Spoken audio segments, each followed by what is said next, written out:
Baik. Shalom Bapak Ibu yang diberkati Tuhan, kita jumpa kembali dalam Osaka Firman Mongso Fellowship, obrolan santai keluarga Allah. Malam hari ini kita akan mendengarkan sabda Tuhan yang akan dibawakan oleh hambanya, Pastor Saumiman Saud dari San Francisco, USA. Untuk hambanya, Pastor Saumiman, waktu kami serahkan. Silakan Pastor.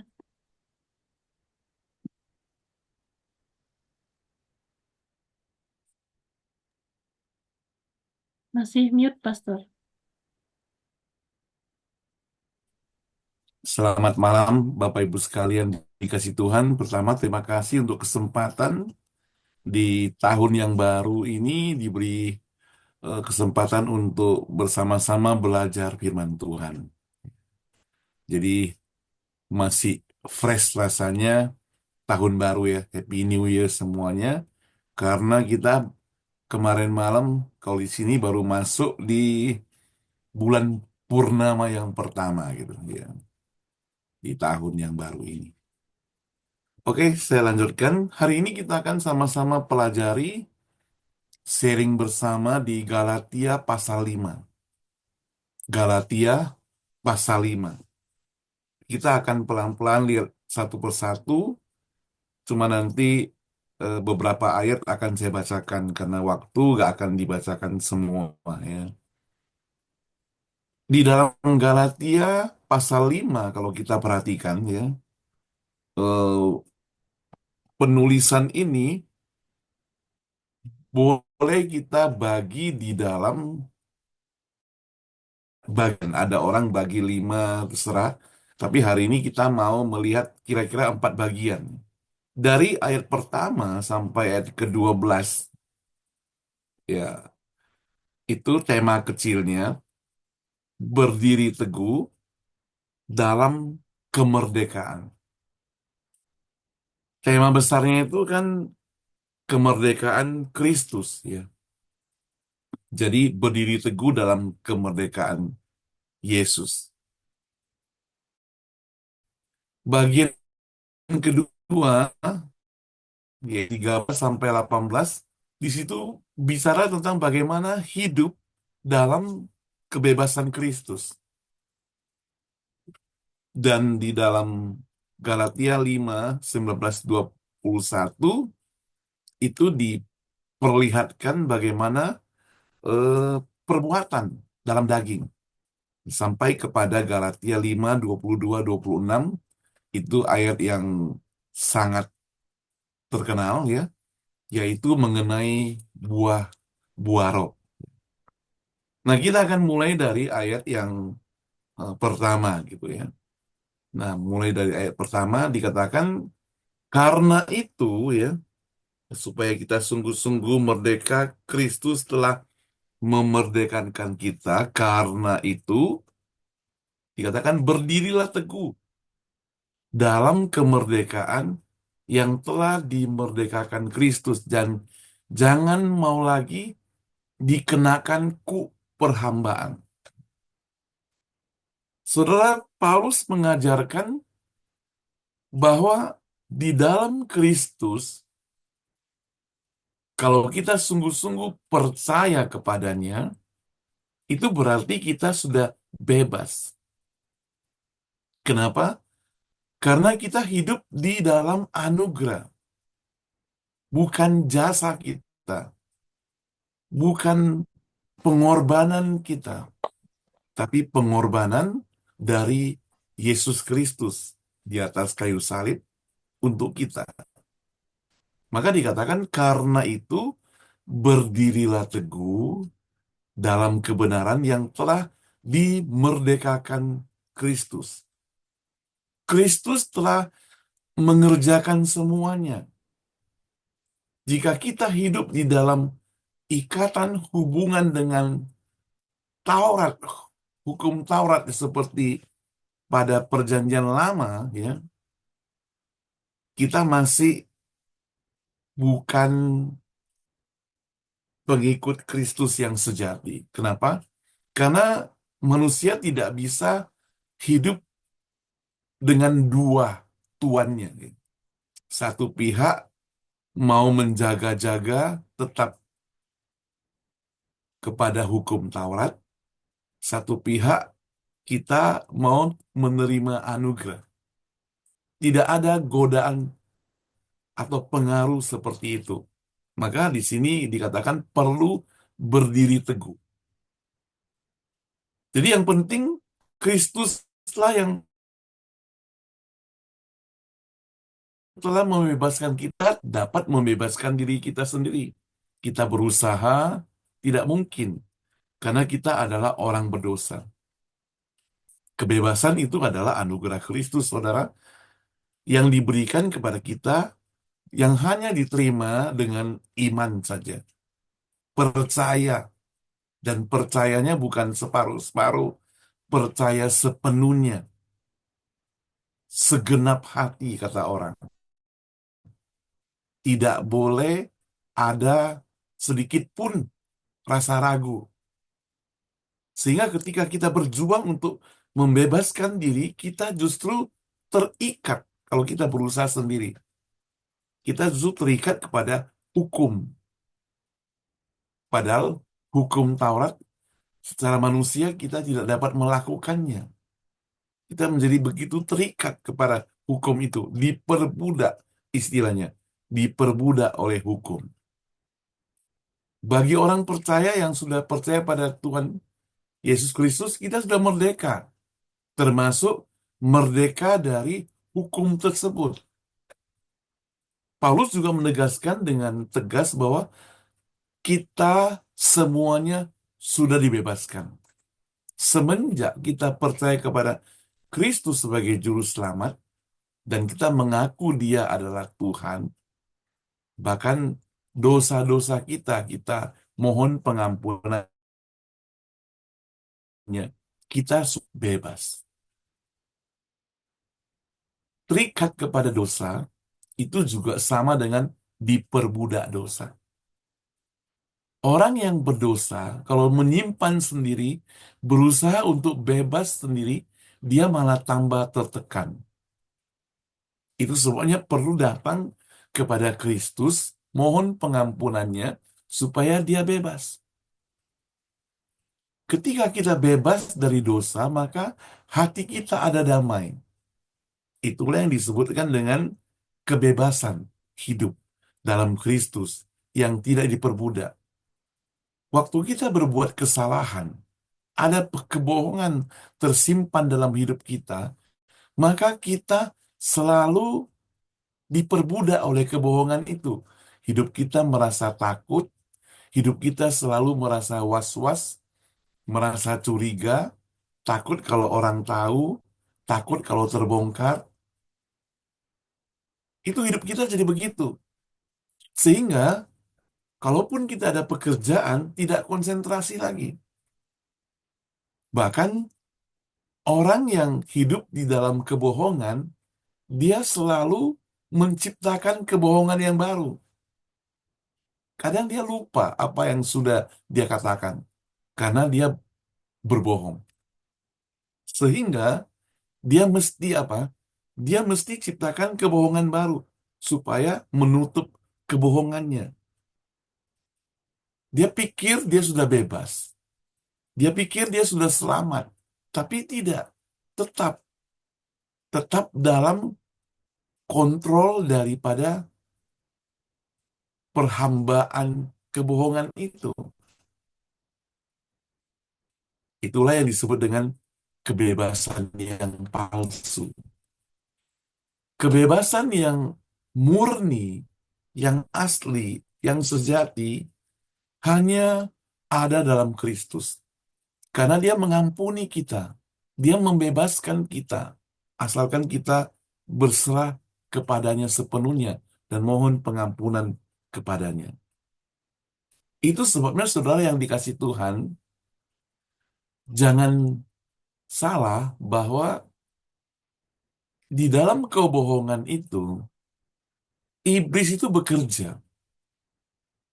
Iblis itu senang kalau hidup manusia itu tidak tenang.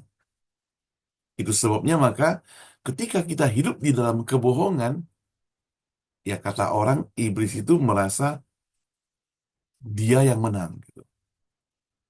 Akhirnya kita bukannya bebas dari Kristus, tapi makin berbuat dosa. Maka di dalam Alkitab, khususnya Galatia pasal 5, firman Tuhan ingatkan kepada kita. Ayat kedua dikatakan, sesungguhnya aku, Paulus, berkata kepadamu, jikalau kamu menyulatkan dirimu, Kristus sama sekali tidak ada berguna bagimu. Ketika kita serahkan hidup kita kepada hukum dunia ini, hukum Taurat, maka kita rasanya telah membuang Kristus yang telah memberikan anugerah itu. Sekali lagi, aku katakan kepada setiap orang yang menyulatkan dirinya bahwa ia wajib melakukan seluruh hukum Taurat. Jadi diperbudak oleh hukum Taurat, saudara. Kamu lepas dari Kristus jikalau kamu mengharapkan kebenaran oleh hukum Taurat. Kamu hidup di luar kasih karunia. Saya pikir ayat ini cukup jelas. Sebab oleh roh dan karena iman, kita menantikan kebenaran yang kita harapkan. Kuncinya dari Paulus menasihatkan kita adalah kita mesti berdiri teguh. Berarti ketika kita sudah dibebaskan oleh Kristus, kita masih punya kewajiban berdiri teguh, mempertahankan. Butuh usaha tetap hidup dalam kebebasan itu. Tidak goyah. Maka nasihat, khususnya kalau kita dengar waktu Joshua, ya, kalau dalam perjanjian lama, firman Tuhan ingatkan dia, jangan menoleh ke kanan atau ke kiri. Sebab ke kanan dan ke kiri itu banyak godaan, pengaruh. Ya, pengaruh. Saudara yang dikasih Tuhan, ayat ketujuh dikatakan, dahulu kamu berlomba dengan baik, siapakah yang menghalang-halangi kamu, sehingga kamu tidak menurut kebenaran. Ada satu ajakan untuk tidak menurutinya lagi, bukan datang dari Dia yang memanggil kamu. Sedikit lagi sudah mengkamilkan seluruh adonan. Dalam Tuhan, aku yakin tentang kamu bahwa kamu tidak mempunyai pendirian daripada pendirian ini. Tapi barang siapa yang mengacaukan kamu, ia akan menanggung hukuman, siapapun juga dia. Dan lagi aku ini, saudara-saudara, jikalau aku masih memberitakan sunat, mengapa aku masih dianiaya juga? Sebab kalau demikian, salib bukan batu sandungan lagi. Baiklah, mereka yang menghasut kamu itu mengebirikan saja dirinya. Nah, saudara, bahaya daripada setiap kita sebagai orang percaya adalah tetap mengingat akan yang lalu gitu ya. Sebab kita tidak bisa melupakan kalau kita ya sebagai manusia tetap selalu ingat. Kita selalu menganggap yang lalu itu lebih lebih lebih lebih senang lah. Orang Israel juga terpengaruh seperti itu. Waktu mereka bebas dari Mesir, ya dalam perjalanan itu, ketika mereka mendapatkan burung puyuh dan mana dan sebagainya, padahal mereka sudah ditolong oleh Tuhan, dipimpin oleh Tuhan Allah. Namun, saudara, apa yang terjadi? Mereka masih selalu mengingat akan makanan-makanan yang nikmat pada masa-masa mereka dalam perbudakan itu. Makanya Paulus waktu mengajarkan jemaat Galatia, dia katakan, kamu berlari dengan baik. Paulus mengingatkan awal yang baik dalam iman mereka. Tapi ia juga tahu bahwa memulai dengan baik saja tidak cukup. Mereka masih dalam bahaya jatuh.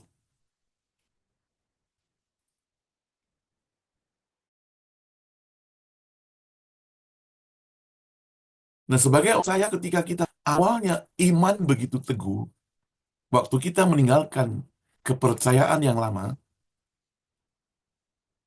artinya masih ada sisa-sisa mungkin keluarga, famili, orang-orang yang dekat dengan kita yang masih ada pengaruh lamanya itu, maka kita mendapatkan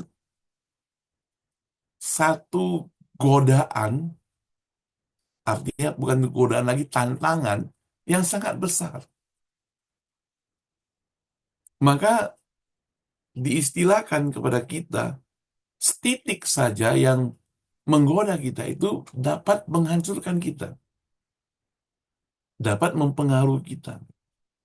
Jangan dianggap remeh hal-hal yang kecil,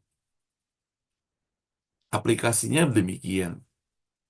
Orang percaya awalnya setia kepada Tuhan, awalnya begitu aktif, begitu setia. Namun di dalam persekutuan, semua orang bawa manusia lamanya, ya. Kalau saya melihat di sini, yang kadangkala sedikit saja pengaruh dalam hidup kita itu, tek, begitu, kita bisa muncul kembali manusia lama yang diperbudak oleh manusia lama itu, campur dalam kehidupan kita, sehingga kita juga bisa menyakiti orang lain. Itu sebabnya kalau kita tidak berdiri teguh, itu salah satu contoh yang mungkin ada banyak contoh yang lain.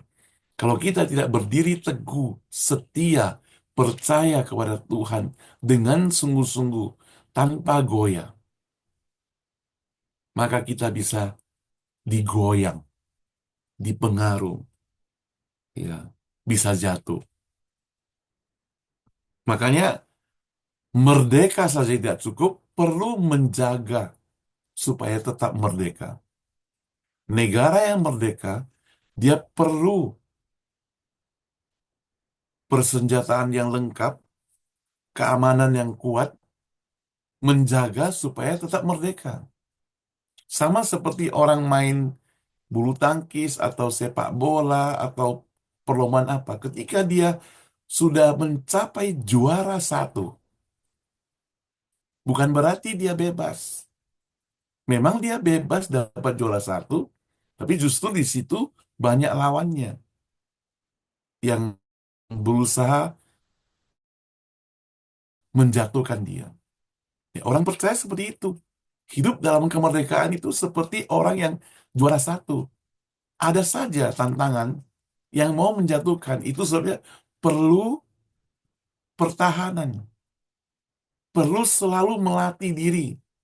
Tetap setia, berdiri teguh. Itu bagian pertama, berdiri teguh dalam kemerdekaan, ya. Nah, bagian kedua adalah hidup dalam kemerdekaan. Di dalam ayat 12, kalau kita baca, dikatakan, baiklah mereka yang menghasut kamu itu mengebirikan saja dirinya. Saudara-saudara, memang kamu telah dipanggil untuk merdeka, 13. Tapi janganlah kamu mempergunakan kemerdekaan itu untuk kesempatan untuk hidup dalam dosa. Melainkan layanilah seorang akan lain oleh kasih. Sebab seluruh hukum Taurat tercakup satu firman ini, yaitu kasihilah sesama manusia seperti diri sendiri. Tapi jikalau kamu saling menggigit, saling menelan, awaslah supaya kamu jangan saling membinasakan.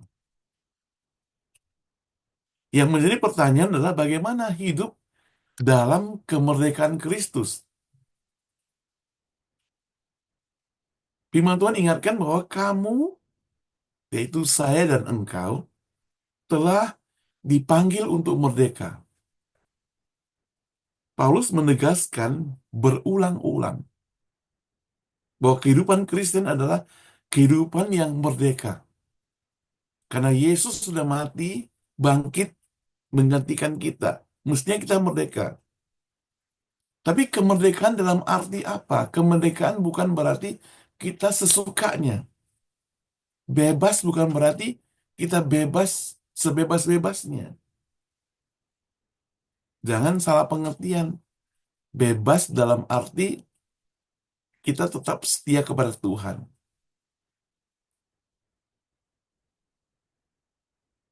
Maka ada istilah dikatakan merdeka dalam Kristus itu bisa diartikan dengan menjadi hamba Allah. Tetap taat di hadapan Allah, kita adalah hambanya. Hamba yang bebas tentunya. Ya. Nah, saudara, kebebasan yang diberikan kepada umat percaya yaitu kebebasan yang murni.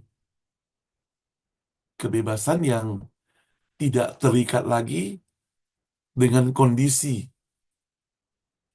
hukum Taurat dan sebagainya. Karena hukum Taurat tidak dapat menyelamatkan kita. Justru hukum Taurat sekali lagi memperbudak kita. Dikatakan kalau kita ingat ada satu peraturan misalnya, ingat dan kuduskanlah hari Sabat. Kalau kita berusaha mentaati, kita jadi terikat. Coba kalau kita bebas, anggap aja kita bebas menjalankannya dengan penuh sukacita. Saya kasih contoh yang gampang begini. Waktu saya masih pelayanan di Surabaya, kebetulan ada ponakan dari Medan datang mencari pekerjaan di Surabaya. Lalu kita kenalkanlah kerja sama satu orang teman, bos ya, orang kaya, dia punya restoran di Surabaya. Lalu dia kerja, ini ponakan kita kerja, suatu hari dia diminta oleh bos itu supaya dia kerjanya adalah seakan-akan sebagai leader lah, yang ngatur gitu. Tapi suatu hari bosnya pesan dia, tolong kamu cek itu kamar mandi WC harus bersih ya, dan sebagainya dia. Kan bos atur begitu ya.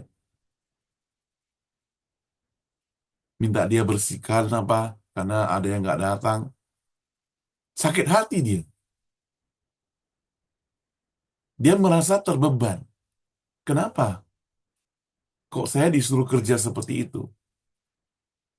Padahal, saudara, bosnya itu setiap hari ya perhatikan itu. Bosnya sendiri perhatikan itu. Kadang bosnya turun tangan bersihkan itu.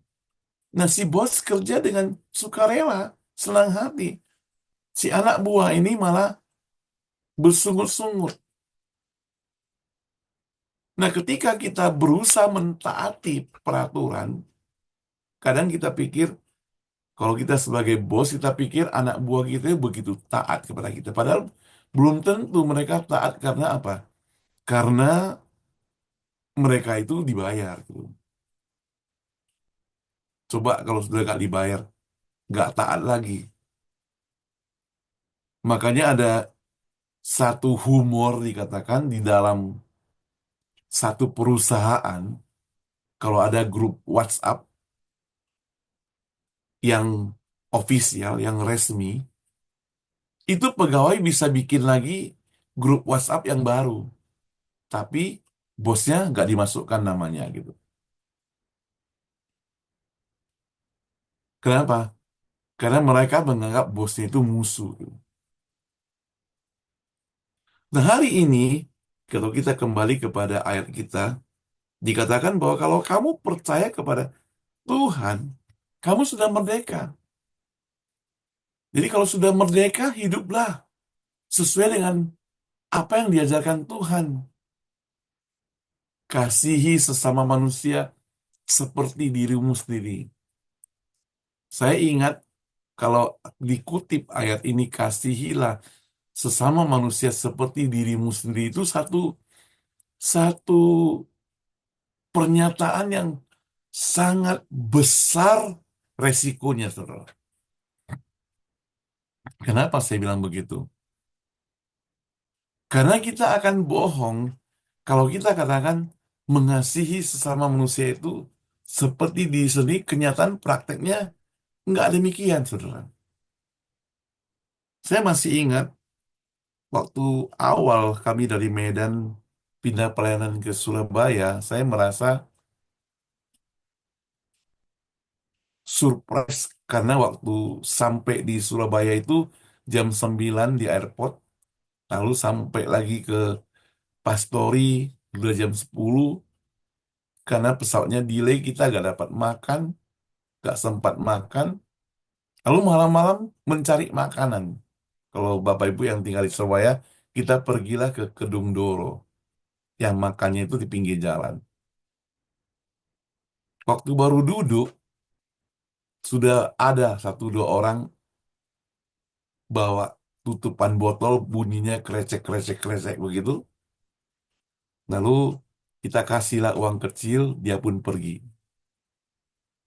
Bawa teman lagi, ada yang lain datang lagi.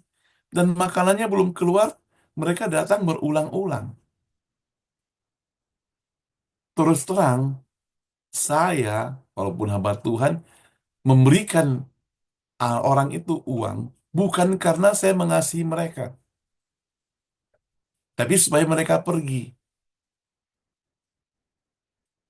Supaya mereka tidak mengganggu. Saya lagi mau makan loh. Kalian jangan bikin ribut lah di sini gitu. Krecek sebagai dan sebagainya begitu. Nah, saudara yang dikasih Tuhan, seringkali kita juga demikian. Kita pikir kita dengan menolong, dengan membantu, kita sudah mengasihi, melakukan firman Tuhan. Padahal supaya nama kita terkenal, supaya nama kita tercantum, supaya orang memandang kita seakan-akan baik dan sebagainya. Maka firman Tuhan, kasihilah sesama manusia seperti dirimu sendiri. Kita harus terjemahkan dengan terjemahan yang apa yang Yesus lakukan. Dia rela mati untuk kita. Dia rela memberikan yang terbaik untuk kita. Itulah hidup di dalam kemerdekaan Kristus. Iya. Tapi jangan lupa, saudara, masih ada yang hidup menurut daging. Kita lihat coba ke bawah. Ayat 19 sampai 21. Kalau kita perhatikan di sini, hidup menurut daging, menurut nafsu. Ayat 16 saya bacakan ya. Maksudku ialah, hiduplah oleh roh, maka kamu tidak akan menuruti keinginan daging. Sebab keinginan daging berlawanan dengan keinginan roh. Dan keinginan roh berlawanan dengan keinginan daging, karena keduanya bertentangan. Ini mungkin ya kita sudah jelas tahu. Sehingga kamu setiap kali tidak melakukan apa yang kamu kehendaki. Akan tetapi, jikalau kamu memberi dirimu dipimpin oleh roh, maka kamu tidak hidup di bawah hukum Taurat. Jadi sekali lagi, kita tidak bisa dipimpin oleh dua. Mau diperbudak hukum Taurat, tapi juga mau setia kepada Tuhan. Harus buang. Kalau mau setia pada Tuhan, buang perbudakan dari hukum Taurat itu. Mau berbuat yang baik, perbuatan roh, maka harus berbuat perbuatan daging itu harus dibuang.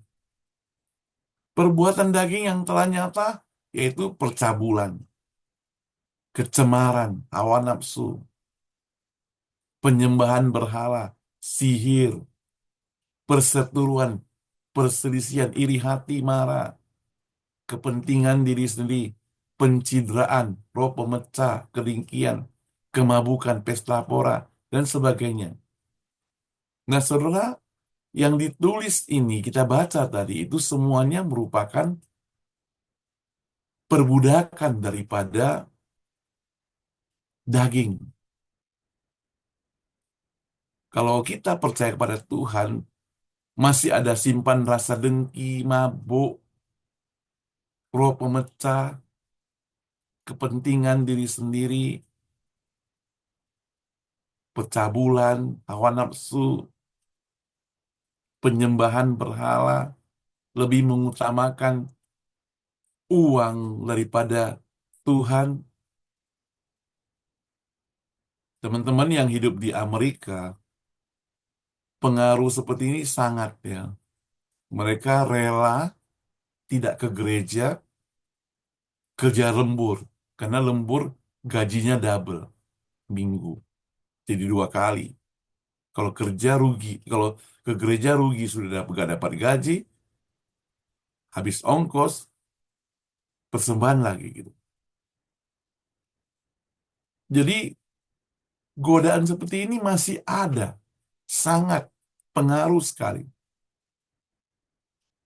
Maka untuk berdiri teguh itu nggak gampang, harus berkorban. Korban dari mungkin harus mengorbankan pekerjaannya dan sebagainya. Kalau tetap mau seperti itu ya nggak bisa setia sepenuhnya kepada Tuhan, kepada Kristus. Kalau mau tetap hidup dalam dagingnya, tidak bisa hidup setia kepada Tuhan Yesus. Karena tetap pengaruh dengan daging. Tanpa kita sadari, kita kadangkala hidup di dalam perbudakan-perbudakan menurut daging ini. Ada hawa nafsu, pingin sesuatu. Lalu kita berusaha mencari. Lihat orang lihat punya mobil baru, mewah. Kita juga terpikir itu. Nggak salah sih kalau kita memang punya cita-cita seperti itu. Tapi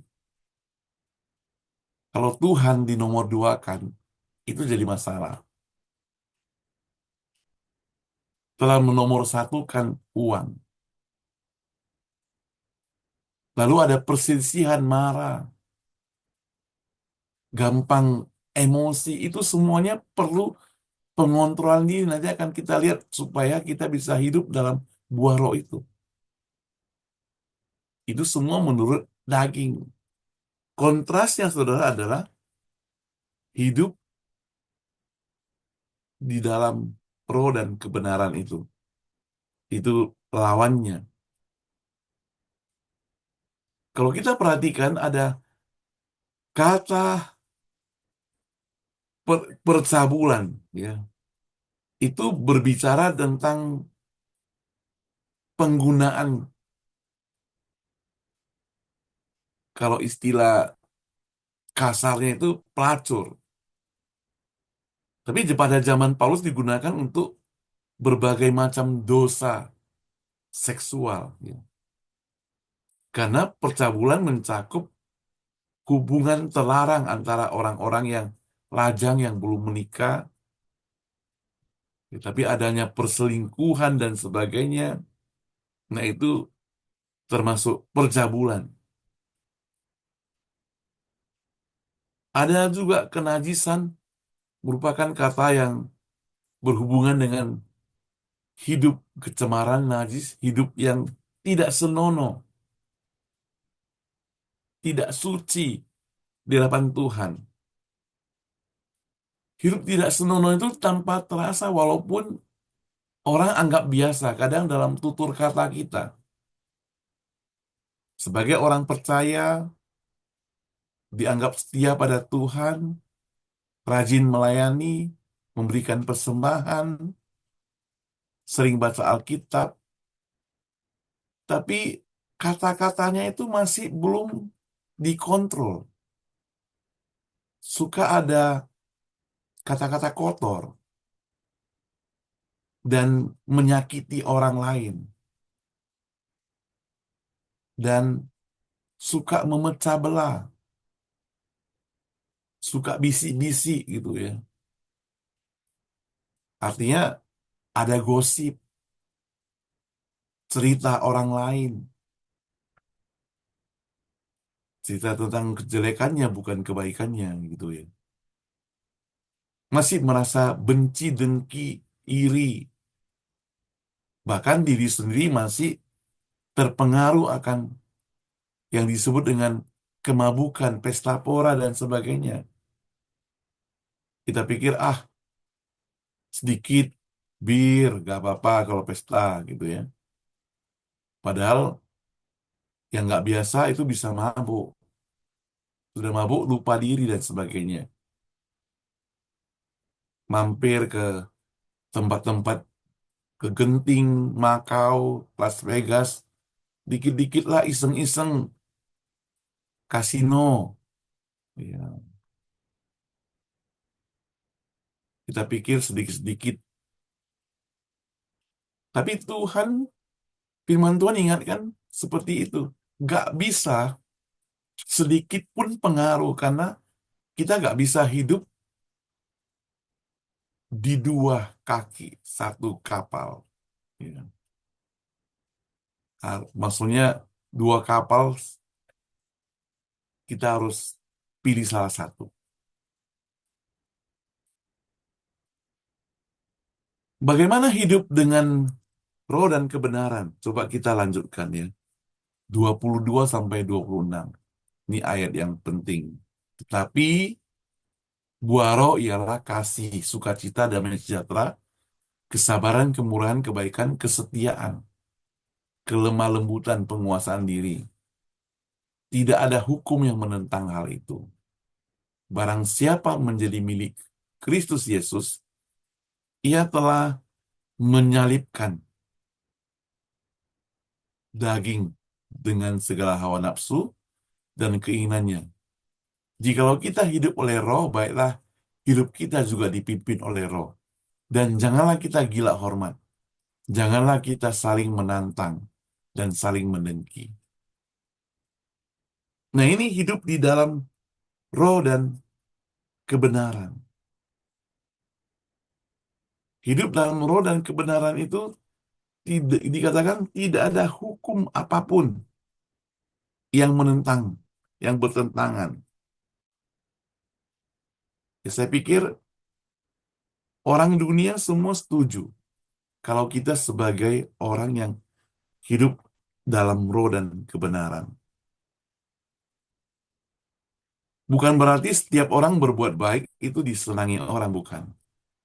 Tapi paling sedikit kita lakukan kebaikan, perbuatan baik kita itu mesti disetujui oleh setiap orang. Ya, tidak ada pengajaran apapun yang melarang akan orang berbuat baik. Maka di situ dikatakan ada buah-buah rohnya ditutup dengan penguasaan diri. Dan buah roh itu pernah kita singgung atau saya lupa, pernah kita singgung bahwasannya itu bukan terpisah, itu satu. Makanya salah satu saja tidak boleh tidak ada dalam hidup orang percaya. Kalau kita mau setia, ya, kalau kita mau mengasihi, dikatakan kasih, sukacita, dan sebagainya, maka perlu penguasaan diri. Tanpa penguasaan diri, nggak akan muncul semuanya itu. Dan orang yang hidup dalam kasih itu harus hidup juga dalam penguasaan dirinya. Sama dengan dikatakan di sini adalah orang yang sabar, dia perlu adanya kasih. Tanpa kasih gak ada kesabaran. Tanpa kasih gak ada kesetiaan. Jadi itu semuanya tidak bisa dipisahkan. Supaya kita hidup dalam roh dan kebenaran. Jadi kalau kita mengaku, atau saya dan Anda mengaku kita adalah milik Kristus, maka kita harus hidup seperti itu. Orang bertanya, gampang nggak jadi orang percaya? Tergantung pada kita. Kalau kita merasa anugerah Tuhan begitu besar dalam hidup kita, maka kita harus relakan hidup kita itu hidup sesuai dengan firman Tuhan. Jadi kasih bukan kasih yang terpaksa, sukacita bukan sukacita yang terpaksa, damai sejahtera bukan damai sejahtera yang dibuat-buat, sabar bukan pencitraan supaya dilihat orang, kemurahan bukan juga untuk memamerkan diri, penguasaan diri bukan hanya waktu ada di tempat-tempat rohani, di gereja dan sebagainya, sehingga kalau di kantor, di rumah jadi orang yang berbeda, lemah lembut bukan hanya di tempat-tempat yang dianggap suci, setia bukan hanya pada waktu kelihatan saja, berbuat baik sekali lagi bukan hanya untuk memproklamirkan kepada orang lain. Jadi semuanya itu dijalankan dengan sukarela, tanpa ada paksaan. Karena apa? Karena Yesus telah melakukannya itu terlebih dahulu buat kita sekalian. Nah, saudara, hari ini kita mempelajari bersama tentang hidup di dalam kemerdekaan. Yang pertama, perlu berdiri teguh dalam kemerdekaan.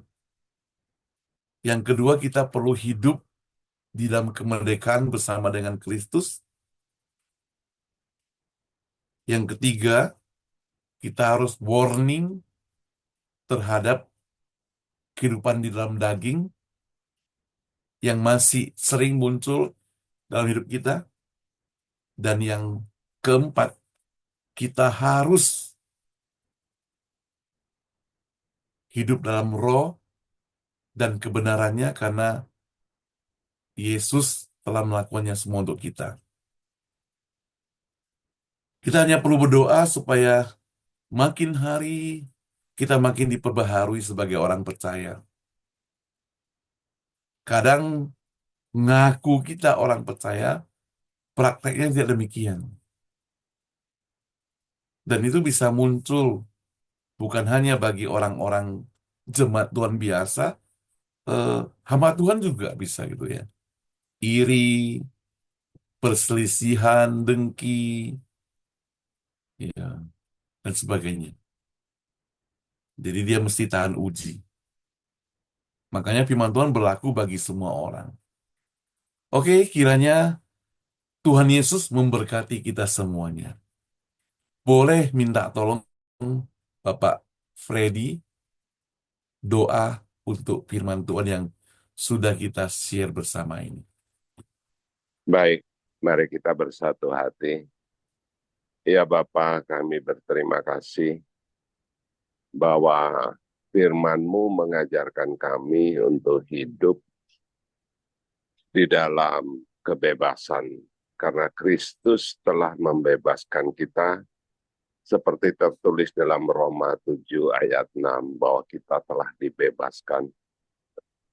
Sehingga kita boleh memelihara hari lepas hari. Tidak ada waktu terputus untuk kita berusaha terus menjaga kebebasan itu. Tuhan, kami bersyukur Engkau telah memberikan Roh Penolong, yaitu Roh Kudus yang senantiasa mengajarkan dan menginsafkan kami untuk kami terus berada di kaki-Mu ya Tuhan. Tolong kami semua, tolong juga Pak Soememan, senantiasa serta keluarga agar selalu hidup di dalam kebebasan. Tuhan, terima kasih Tuhan firman-Mu, agar hari lepas hari kami makin bisa menerima damai sejahtera itu daripada Engkau Tuhan.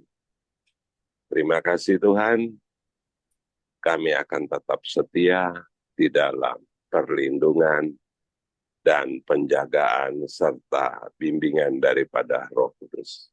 Hanya di dalam nama Tuhan Yesus kami bersyukur untuk menerima firman-Mu. Amin. Ya, terima Amin, kasih. amin, amin. Thank you semuanya ya. Tuhan Yesus memberkati semuanya. Amin. Baik. Terima kasih Pastor Saumiman Saud atas Ya, firman yang terima sudah kasih disampaikan sama-sama. malam hari ini. Untuk kita semua juga terima kasih untuk doanya dari Pastor Freddy Ungko Saputra. Bapak Ibu ada waktu untuk kita diskusi. Pastor Saumiman kalau misalnya di waktu boleh ikut diskusi, tetapi kalau mau meninggalkan tempat juga boleh. Tuhan Yesus Oh ya, memberkati. terima kasih ya. Saya harus antar anak. Baik. Makasih Ya, Pastor. oke. Semuanya teman-teman semua, terima kasih untuk kesempatan yang diberikan. Sekali lagi, Tuhan memberkati pelayanan ini Terima kemudian. kasih. Amin, amin. Amin. Oke.